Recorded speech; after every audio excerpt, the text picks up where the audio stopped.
Ya, Alhamdulillah sudah kembali bersama kami di Bandar Seberkawan ini. Rampai pagi ini bersiaran menerusi Studio 4 Kompleks Penyiaran Radio Televisi Brunei Sungai Akar. Alhamdulillah seperti yang dijanjikan, sekarang kita bersama di segmen Bual Bicara Kita, dan pada kali ini kita bawakan segmen Biro Kawalan Narkotik ya, dengan bawakan perintah kado. Nah, tapi kita akan bersama dengan tetamu kita selepas ini selepas ya, ini nanti, ya.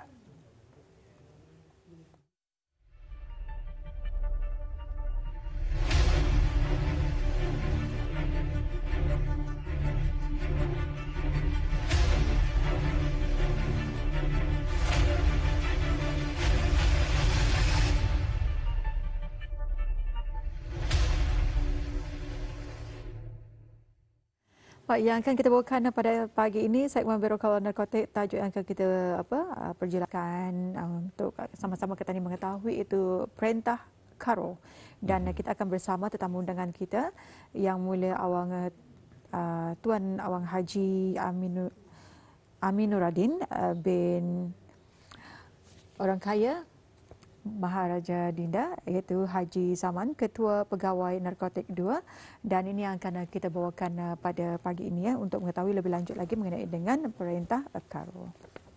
Ya, Assalamualaikum Tuan. Waalaikumsalam Tuan. Ya, Rampai Pagi mengucapkan selamat datang ya kepada Tuan Haji. Alhamdulillah ya, untuk kali ini kita bersama lagi, Alhamdulillah ya. Alhamdulillah. Maaf tadi sebutan saya agak keliru ya. Jadi tajuk kita perintah karo. Ya, karo. Ya, okay, Alhamdulillah. Jadi sebagai mukadimahnya, kami persilakanlah kepada Yang Mulia Tuan Haji ya untuk memulakan mengenai dengan perintah karo ini. Silakan. Okay. Terima kasih. Bismillahirrahmanirrahim. Assalamualaikum warahmatullahi wabarakatuh, dan salam sejahtera. Yang saya hormati tuan puan pengemudi rancangan dan juga khususnya para penonton Rampai Pagi di mana saya berada. Terlebih dahulu bagi pihak Biro Kawalan Narkotik, perambah saya ingin mengucapkan ribuan terima kasih kepada pihak Radio Television Brunei, khususnya rancangan Rampai Pagi, di atas kesudian habis kita menjemput dan memberi peluang kepada Biro Kawalan Narkotik dalam wawancara pada pagi ini, yang mana kita ini akan memperkatakan mengenai satu perintah undang-undang yang dipanggil Perintah Mendapatkan Kembali Hasil Jenayah 2012, ataupun dalam bahasa Inggerisnya disebut sebagai KARO, Criminal Assets Recovery Order 2012. Jadi ringkasnya KARO ya. Ringkasnya KARO. Ya, baik. Jadi objektif perbincangan ini ialah kita ni ingin memberikan dan memberi maklumat kepada orang ramai tentang kewujudan perintahannya, kerana hasrat kita ni adalah jelas untuk memberikan kefahaman tentang betapa pentingnya untuk kita ni mengetahui perintah mendapatkan kembali hasil jenayah ini. Mungkin banyak orang belum tahu di luar sana Tuan berkenaan dengan perintah ataupun undang-undang ini. Sebenarnya perintah mendapatkan kembali hasil jenayah 2012 ini adalah merupakan satu perintah ataupun undang-undang yang telah diwartakan pada tahun 2012. Perintah ini memberi kuasa kepada agensi penguatkuasa undang-undang di negara Brunei Darussalam, termasuk Biro Kawalan Narkotik, untuk menjalankan tangkapan, penggeledahan, menjalankan siasatan, rampasan ataupun sitaan, dan seterusnya pendakwaan kepada mana-mana pihak yang dipercayai terlibat mengumpul harta benda yang diperolehi daripada kegiatan haram ataupun jenayah. Artinya the things that we believe to be benefited from drug proceed, cuma itu maksudnya. Dalam konteks Biro Kawalan Narkotik, perintah ini memberi mandat serta kuasa yang luas kepada pegawai Biro Kawalan Narkotik untuk melaksanakan pemeriksaan seperti yang saya sebutkan tadi rampasan, siasatan dan sitaan terhadap apa jua harta benda termasuk pengubahan wang haram, artinya money laundering, yang dipercayai diperolehi dari kegiatan haram, yaitu pengedaran ataupun penjualan dadah. Untuk makluman bersama, sebenarnya sebelum ini kita ni memang mempunyai akta juga merampas barang-barang yang berkaitan di bawah akta penyalahgunaan dadah penggal 27. Kita ni mempunyai akta di bawah akta itu untuk memeriksa, memindah, menggeledah dan seterusnya merampas. Walau macam mana pun, dengan adanya perintah Karo ini, ia memberi satu bidang kuasa yang lebih luas dan khusus, di mana apabila seseorang itu disyaki terlibat dengan pengubahan wang haram atau memperolehi hasil daripada dadah, maka di sinilah perintah ini digunakan. Begitulah secara ringkasnya tuan, definisi perintah mendapatkan kembali hasil jenayah 2012 ini. Jadi mungkin pihak tuan boleh menerangkan ya dengan lebih lanjut lagi dalam konteks pengedaran dadah berkenaan hasil yang didapati daripada kegiatan haram ini. Okey, terima kasih puan. Sebenarnya apabila BKN menerima maklumat risikan berkenaan seorang itu disyaki mempunyai ataupun memiliki kekayaan ataupun kemewahan yang sangat luar biasa serta tidak kadang-kadang masuk akal lah, yang kita ni percayai diperolehi daripada penjualan dan pengedaran dadah haram, maka pengumpulan maklumat awal itu kami jalankan sebelum tangkapan dibuat. Ini disebut sebagai preliminary investigations. Memang dibuatlah. Kita ni akan menyiasat latar belakangnya, apa bisnesnya, apa legitimate income-nya dan sebagainya. Pendek kata, kita ni akan mengumpul seberapa banyak maklumat dan menganalisa mengenai subjek ini melalui kaedah collation dan analysis. Di samping membuat grading, kita ni grading dan beberapa persiapan serta perancangan awal sebelum tangkapan kita ni buat. Artinya bukan kita ni rujuh-rujuh saja ke menangkap orang ini. Memang kita ni sudah menerima maklumat mengenai dengan kegiatannya, dan kita ni tahu dia ada mempunyai pendapatan yang orang legitimate pursuit yang berbisnes tapi nampak mewah, dan kita ni tahu juga ia ni giat menjalankan pengedaran dan penjualan dadah. Dari siasatan awalan ni, setelah operasi kita dibuat, Biro Kawalan Narkotik mentumpukan kepada harta benda yang dipercayai tercemar, tainted property. Harta benda yang dimaksudkan ini yang mana-mana harta benda termasuk wang ringgit, kenderaan, alat-alat elektronik, rumah dan sebagainya yang boleh dirampas dan disita jika ianya memang diketahui dengan jelas dan terbukti sahih diperolehi daripada hasil pengedaran dadah. Jadi kalau tadi tuan mengatakan apa macam orang kaya tu macam mendadak dan sebagainya, anda tahu dari mana sumbernya. Jadi sebenarnya perlu diteliti lebih, ataupun orang kata ni ditanya lebih lanjut, bukannya bukan rujuk-rujuk. Bukan berujuk saja. Dan tadi sedikit ya tuan menyebut mengenai dengan apa rampasan adanya wang ringgit dan sebagainya, mungkin dapat diterangkan mengenai dengan barang-barang yang dirampas. Mungkin kita akan mengongsikan antara gambar-gambar yang kita saksikan ini. Ini sebenarnya rampasan ini sebenarnya memang ada kes yang telah berlaku yang pada masa ini masih lagi dalam siasatan. Sekadar mengongsikan di sini sebab memang terhad untuk kita kongsikan di sini sebab ia masih dalam siasatan. Cuma sedikit sahaja untuk menyebutkan sebagai contoh dalam operasi tahun lepas, iaitu operasi Musang King yang kita ni jalankan. Kita ni turut merampas di bawah akta ni, di bawah perintah ni, di mana kita ni merampas wang tunai sebagai contoh yang macam ni, harta benda. Harta benda yang berupa perahu, kenderaan, di mana kita ni merampas 40 buah kenderaan bernilai hampir setengah juta, 400 lebih ribu. dan juga wang tunai. Wang tunai berjumlah hampir 200 lebih ribu, hampir 300 lebih ribu kita ni jumpai dan disiasat di bawah perintah Karo ya. Di samping itu kita ni juga turut merampas barang kemas yang mana kalau mengikut anggaran kami sekitar 5 kilo lebih.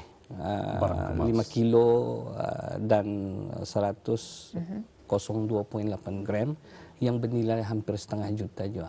Hampir setengah juta. Ini dipercayai diperolehinya, dibalinya daripada hasil kita ni berdagang dadah atau berjual dadah ni, dibelikannya kepada properti itu. Jadi inilah kita ni siasat, kita ni rampas, kita ni siasat dan pada masa ini masih lagi dalam proses siasatan. Ya. Dan Tuan, kita ingin mengetahui bagaimanakah proses siasatan dan pembuktian ini dijalankan ataupun dilakukan. Mungkin dapat Tuan jelaskan secara rincinya. Ya. Okey. Sebenarnya proses siasatan dan pembuktian ini suatu yang rumitnya, satu proses yang panjang sebenarnya.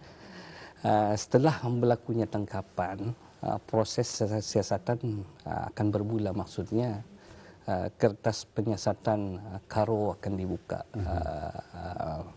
Dan untuk maklum bersama, siasatan akan dijalankan di bawah Seksyen 3 Perintah Karo 2012.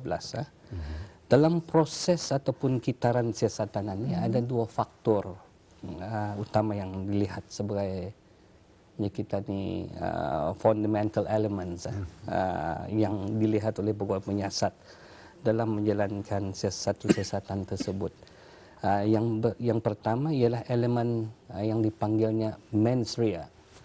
Mens rea ni dari satu perkataan yang dipinjam daripada perkataan Latin. Kalau pegawai penyiasat ia memang mengetahuinya, yang membawa maksud seorang yang disyaki tersebut mempunyai pengetahuan ataupun knowledge ataupun mempunyai intention atau niat tentang dari mana harta itu diperolehi. Artinya ia ada knowledge harta itu diperolehi daripada mana, ataupun wang yang telah digubah tersebut diperolehi. Ia tahu.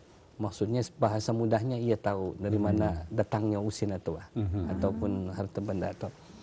Artinya siasatan dapat membuktikan bahawa si pelaku tersebut memang tahu dari mana sumber harta benda ataupun wang tersebut diperolehi dan tidak bertindak untuk menghindarinya.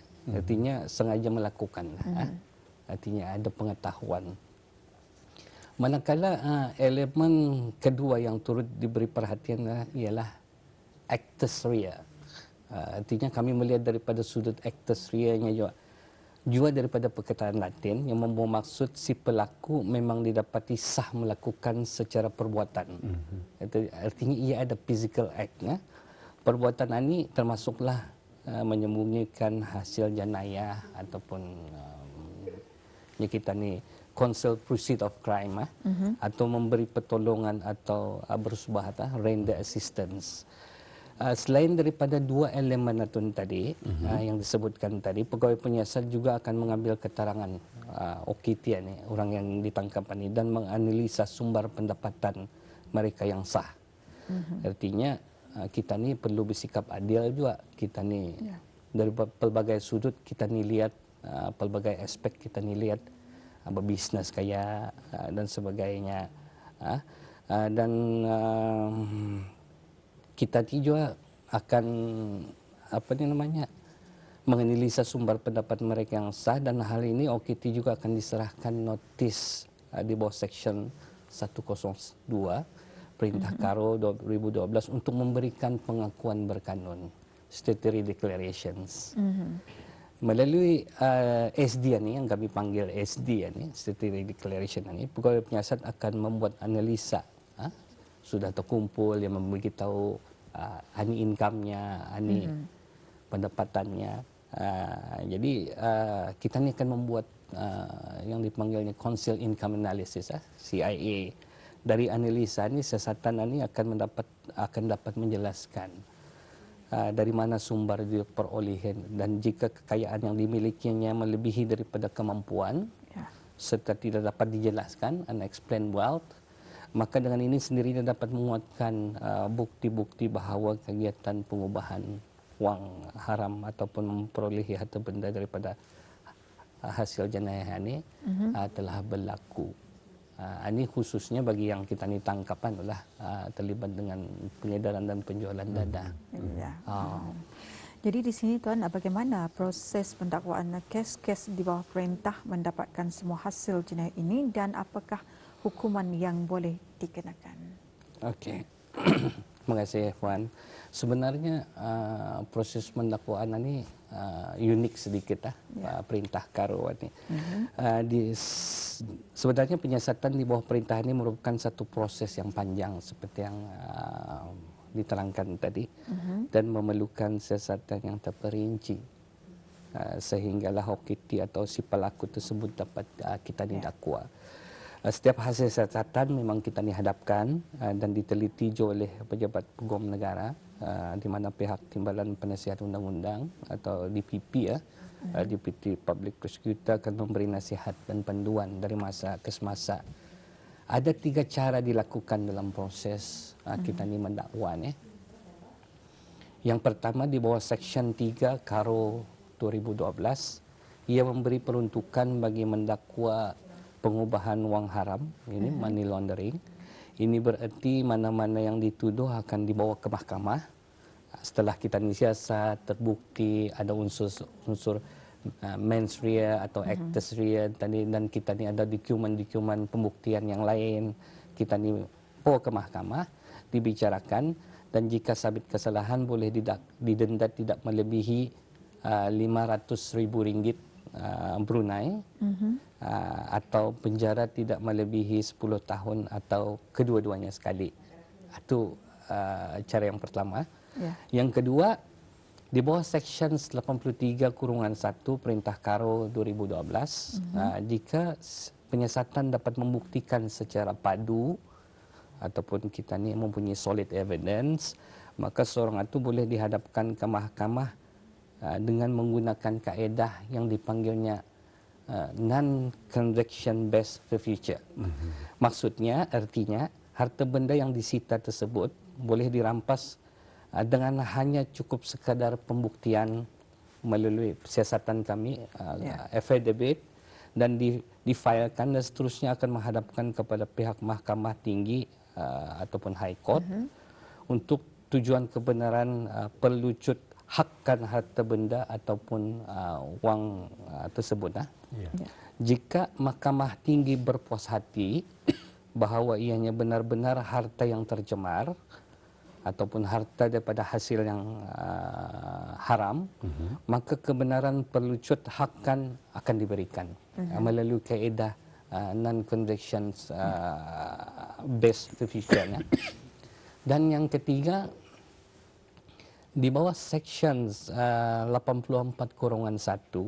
Perintah Karo 2012 membolehkan kaedah yang dipanggilnya forfeiture way no prescriptions. Artinya payahkan diterjemahkan juga, di mana kita ni boleh merampas tanpa perbicaraan. Situasi ini berlaku apabila harta yang dirampas tidak dituntut oleh mana-mana pihak. Maksudnya jika dalam sesuatu serbuan tersebut sitaan telah dibuat dan tidak ada pengakuan tentang siapa punya harta tersebut. Kadang-kadang ada dalam operasi itu dia mengaku siapa punya usennya, dia mau tu. Pasal dia mau terlibat dikaitkan dengan dia mengaku. Jadi kita ni boleh merampas, dan jika tidak ada tuntutan dibuat dalam masa 3 bulan dari tarikh rampasan, maka pihak DPP boleh menghadapkan ke mahkamah tinggi bagi tujuan rampasan walaupun tidak ada pendakwaan. Kita ni buat.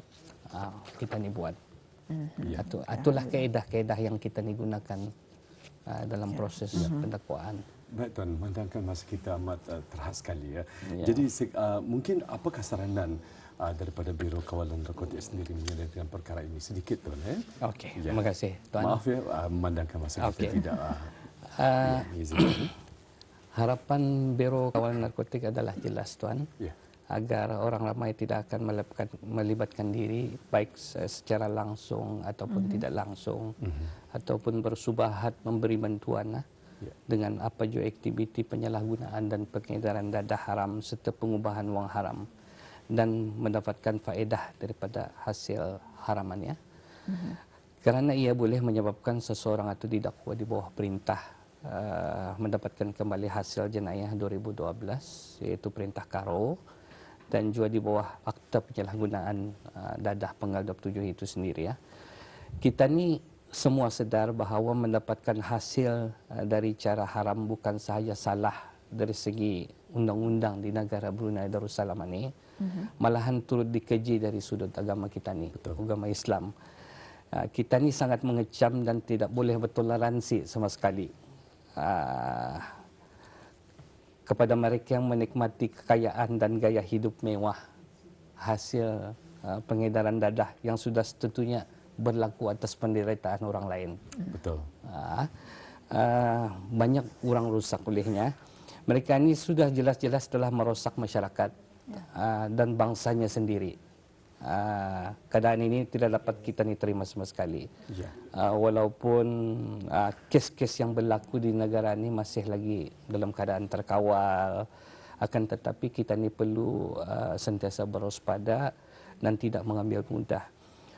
Justru itu sebagai penutupnya Tuan, Biro Kawalan Narkotik menyeru kepada orang ramai, jika kita ni mengetahui atau mempunyai sebarang maklumat yang berhubung kait dengan penyalahgunaan dadah agar ataupun yang mengumpul harta dari cara yang salah ini, khususnya daripada pengedaran dadah, agar dapat menghubungi Biro Kawal Narkotik melalui talian 244 8877 atau hotline di luar waktu pejabat, hotline 8777 444. InsyaAllah kita ni akan menerima maklumat tersebut dan semoga dengan adanya kerjasama daripada orang ramai ini Tuan, kita ni mengharapkan akan dapat menghindarkan masyarakat kita ni dari terjerumus dengan penyalahgunaan dan pengedaran dadah haram. Sama-sama lagi kita ni berdoa agar negara kita ni akan sentiasa diberkati oleh Allah Subhanahu Wa Taala. Ya, baik. Terima kasih Alhamdulillah Tuan ya. Terima kasih atas perkongsiannya sangat berguna sekali. Ya, betul ya? Ya, baik. Kita akan berehat dan juga mengikuti berita dan selepas ini ada satu lagi segmen yang akan kita bawakan di Rampai Pagi secara langsung. Kita berehat seketika.